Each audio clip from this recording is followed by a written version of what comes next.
बुलढाणा जिल्ह्यातील खामगाव शहरालगतच्या वाडी परिसरात भीषण आग लागल्याची घटना समोर आली आहे। हॉटेल आर्यामध्ये गॅस गळतीमुळे सिलेंडरचे सलग स्फोट होऊन मोठी दुर्घटना घडली। या आगीत हॉटेलसह 3 दुकानं जळून खाक झाली असून 2 जण गंभीर जखमी झाले आहेत। स्फोटाच्या तीव्रतेमुळे संपूर्ण परिसर हादरून गेला आहे आणि भीतीचं वातावरण निर्माण झालं आहे। खामगाव शहराजवळील वाडी गावात असलेल्या हॉटेल आर्यामध्ये दैनंदिन कामकाज सुरू असताना अचानक गॅस गळती झाली। काही क्षणातच आगीनं विकराळ रूप धारण केलं आणि गॅस सिलेंडरच्या संपर्कात आल्यानं जोरदार स्फोट झाला। त्यानंतर सलग आणखी 2 सिलेंडरचा स्फोट झाल्यानं परिसरात एकच खळबळ उडाली।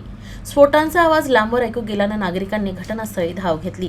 आगीच्या ज्वाळांनी हॉटेलसह लगतची 2-3 दुकानं वेढ्यात घेतली आणि पाहता पाहता सर्व साहित्य जळून राख झालं। या घटनेत एका टेलरिंग व्यावसायिकाला गंभीर दुखापत झाली आहे, तर शेजारच्या घरातील एका तरुणीनं आगीपासून बचाव करण्यासाठी घरावरून उडी घेतल्यानं ती गंभीर जखमी झाली। या घटनेनंतर परिसरात भीतीचं वातावरण पसरलं असून मोठ्या प्रमाणात आर्थिक नुकसान झालंय।